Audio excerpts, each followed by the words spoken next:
దీన్ని వేసుకున్న పంచలే నాకు రోగం పుట్టింది. దీన్ని వేసుకున్న మొదటి మోడు చేసుకున్న నెలకే చచ్చిండు. దీన్ని నాకంట కట్టిండు.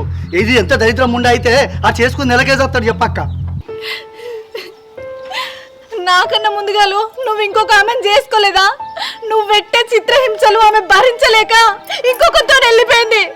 కానీ నా భర్త చచ్చిపోతే తప్పు నాది కాదు, నీ భార్య వెళ్ళిపోవడానికి కారణం నువ్వే. తప్పు నీదే. ఏంటిదే నోరు బాగాలేస్తుంది, నాకేది చెప్తావా? దరిద్రుడా, అని తెలిసి కదా నువ్వు పెళ్లి చేసుకున్నది. నీకు రెండో సంబంధం అని ఎవరు పిల్లలు ఇవ్వకపోతే కదా దీన్ని చేసిండ్రు. ఇంకా చేయలేదండి. నువ్వు ఎన్ని బాధలు పెట్టినా ఎన్ని కట్టాలు పెట్టినా భరించినా గానీ తెగించిన పుట్టింటికి పోతా అనలేదు. నా బాధ కూడా నేను ఎవరికి చెప్పుకోలేదు. నువ్వు మంచిగా ఉంటే నేను ఎందుకు కొడతా, ఎందుకు తిడతా? మీ వాళ్ళు నీకు పిల్లలు పుట్టే అవకాశం తక్కువ ఉందని తెలిసి కూడా నాకు చెప్పకుండా పెళ్లి చేసిందిలే.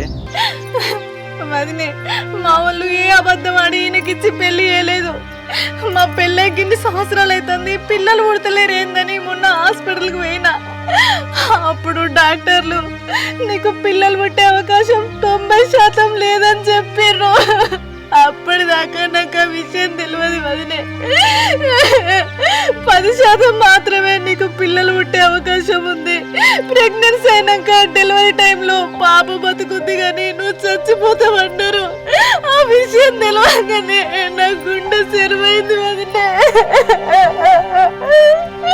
అయినా సరే నేను చచ్చిపోయినా సరే నాకు పిల్లలు పుట్టాలని మొక్కని దేవుడు లేదు, తొక్కని గుడి లేదు.